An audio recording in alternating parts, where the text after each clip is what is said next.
Welcome to the Miller Report Real Clear Journalism. I'm Maggie Miller. A new investigation by Maggie Phillips for Real Clear Investigations reveals rising alarm and uncertainty among Jewish communities across Britain as anti-Semitism grows. According to the report, nearly half of British Jews, 47%, now say that anti-Semitism is a very big problem. That's a dramatic uptick from just 11% in 2012. Meanwhile, roughly 32% of British Jews report having personally experienced at least one anti-Semitic incident.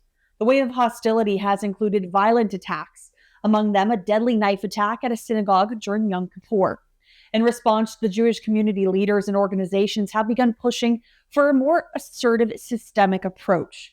The old strategy of keep your head down and hope that things blow over is giving way to calls for stronger protections in law and in practice. Still, despite the rising tensions, the report finds that most British Jews are not leaving Britain, but many say it's increasingly difficult to imagine raising future generations there. Anti-Semitism has only grown more intense since the October 7th attack and the following war between Israel and Gaza. In the first half of 2025, there have been more than 1,500 anti-Semitic instances, with Jews accounting for 40% of all anti-religious hate crimes in the past year.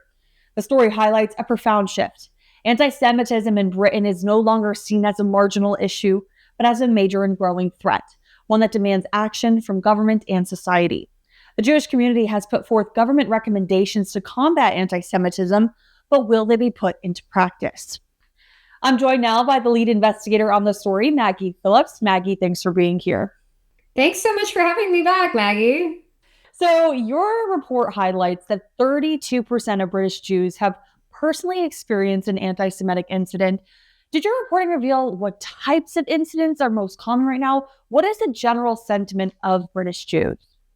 Yeah, it's really interesting because one of the definitions was sort of ambient anti-Semitism, which is a feeling of it's just sort of pervasive. And one thing that's really interesting is in my reporting, it turned out a lot of media stories that have been coming out about anti-Semitism, not just on the streets during pro-Palestine marches, where even British Jews are marching in support of Palestine, have been made to feel unsafe, but also in British institutions, including the NHS, which is a very hallowed, very revered institution in the UK, where doctors have made statements in support of Hamas on social media and kind of didn't get more than a slap on the wrist initially. And everything from soccer games to universities, just so many places where you would think people should be able to feel safe, where people have been made to feel unsafe, whether it's rhetoric or actual, in some cases, violence. So it was really interesting to see kind of how the different permutations of anti-Semitism show up in the UK versus in the US. I've done some reporting on rising anti-Semitism in the US as well for other outlets, including Tablet. But one thing that I think is really key to note is that everybody hones in on October 7th and all the pro-Palestine marches. But one thing that the UK anti-Semitism uptick has in common with the US anti-Semitism uptick is that it was going up even before October 7th, 2023. And it does seem like, especially in all the news coverage I have seen with regards to what's been happening in Great Britain, there's a lot of discontent happening. There's a lot of people that are really upset with the situations that they feel like are playing out. And one thing that people turn to is then trying to reach out to their legislators, trying to reach out to the people in charge to make efforts to make change. Do they have the ability to actually make any sort of meaningful change to make their lives better in Britain? It seems like something that the Starmer government is taking really seriously. The British Jewish organization members that I interviewed who work very closely with the government and have been in contact with members of parliament are, I think the phrase in my reporting was warily optimistic, or they're meeting it with wary optimism. One of the problems that they have in the UK because of their parliamentary system is there's not a lot of institutional memory when you have a lot of high turnover, which obviously the UK has had, especially since 2020. So when you have government switching out, more than one person said to me, the problem isn't that there isn't legislation on the books. The problem isn't that there are policies and guidelines. The problem is no one has enforced them to the full extent. And a lot of good faith efforts get started, and then a new government comes in and you're back at the start. So one thing that the folks that I interviewed said is they're trying really hard, especially after the attacks in Manchester on a synagogue. They're trying really hard to help the government come up with a comprehensive strategy that will outlast the Starmer government and have a future beyond this current permutation of the British government.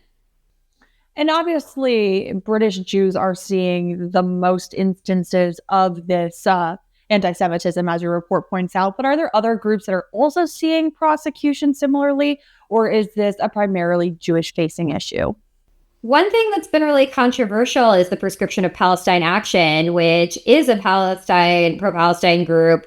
It's been classified as a group that, is no longer allowed to meet. They get arrested when they show up at pro-Palestine marches. It's been a big, big issue there. One thing that's really interesting about the way this is playing out in the UK is, of course, they have different free speech laws than we do.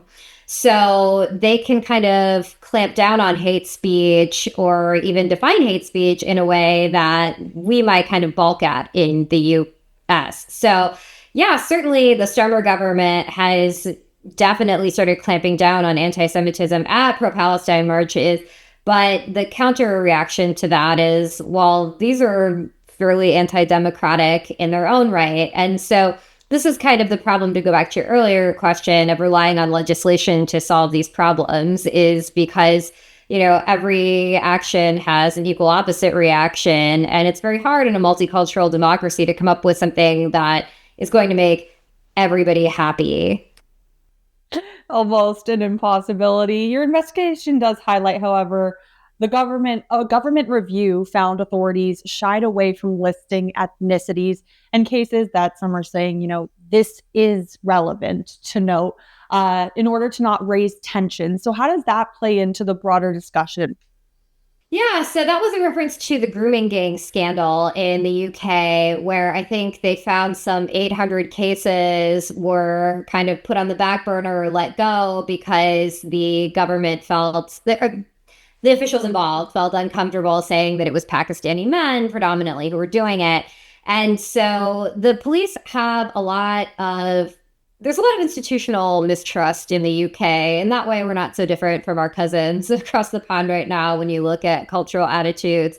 And so, yeah, there is a problem with that they're trying to confront right now, which is they're this very multicultural society. They were not set up like we were to be a country of immigrants. And so they've kind of been grappling with these questions of Britishness and multiculturalism.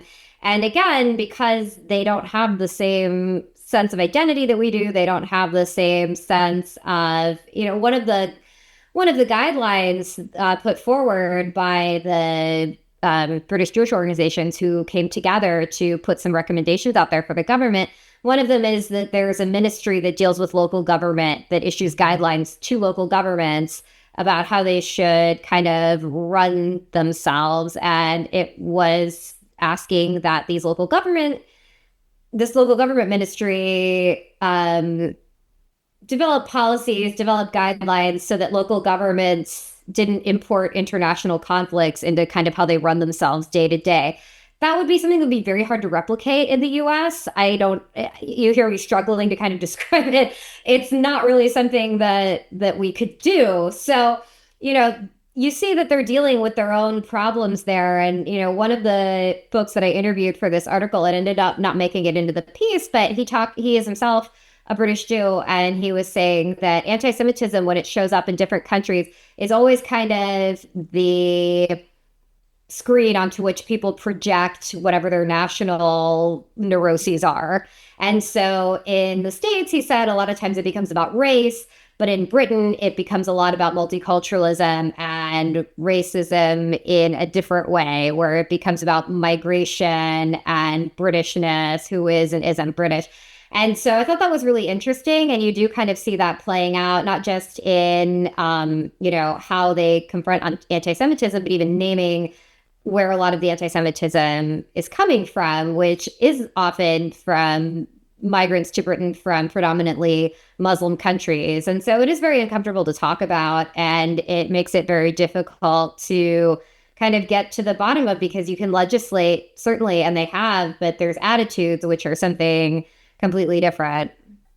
And as you mentioned, this isn't a Britain specific issue. Obviously, I've done reports on the Miller Report with our journalists who have covered anti-Semitism rising here in the U.S. You say you've also been covering it as well. How do we combat this as a growing issue, as not just a nation, not just Britain, not just a society, but just as a world as a whole? This is obviously something that's been going up all over the world.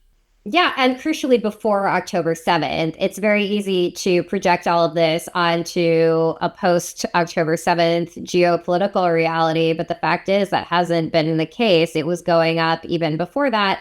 Predominantly Jewish neighborhoods in New York City were dealing with it, and it was the same problem in the UK, where there was an uptick in anti-Semitism prior to that. And so one thing that I have cautioned before to folks is I'm not myself Jewish, but I have written for a long time for a Jewish publication. And I think one thing that people feel uncomfortable speaking up against anti-Semitism, because you almost feel like you need a master's in international relations to be able to weigh in, because it becomes about Palestine and Israel and the Balfour Declaration. And it's like, okay, you can circumvent that really easily by just saying this was a problem before October 7th. Like, it was a problem before October 7th. This has been going on. Attacks, again, the violent attacks, like not just rhetorical attacks against Jews. So that's one thing. The other thing I would say is this really, really needs leadership emphasis. We need leaders who are not afraid to come out and say, look, anti-Semitism against the, saying bad things, hurting Jewish people, it's not okay. We don't have a problem saying that about other minority groups. It shouldn't be controversial to come out for leaders and say, I disavow anti-Semitism. So, I think that certainly we can all do things in our day-to-day lives, but until we have leaders that people trust, which is another problem. There's a lot of institutional mistrust in our country and in Britain. But it does take someone who people respect saying, I'm not going to countenance this. Is there anything else you'd like to leave people with as we wrap things up?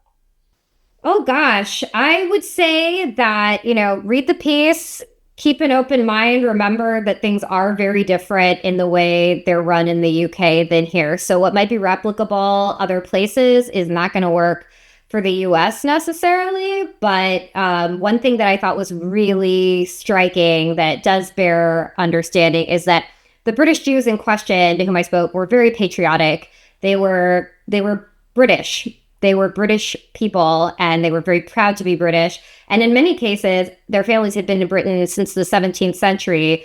Jews were kicked out of Britain in the Middle Ages, and they were invited back by Oliver Cromwell when Britain was briefly a republic. And those British Jewish families have been there since the 17th century. They are Britons. And so, I would say anyone who wants to insinuate anything weird about dual loyalties or whatever, they are patriotic people, and they are just want to be able to live their lives like everybody else. And I think that that's something that you should keep in mind when you're reading the article. Maggie, thank you so much for your time. Yeah, thank you, Maggie. Appreciate it. That was it for the Miller Report, Real Clear Journalism. I'm Maggie Miller. I'll see you next time.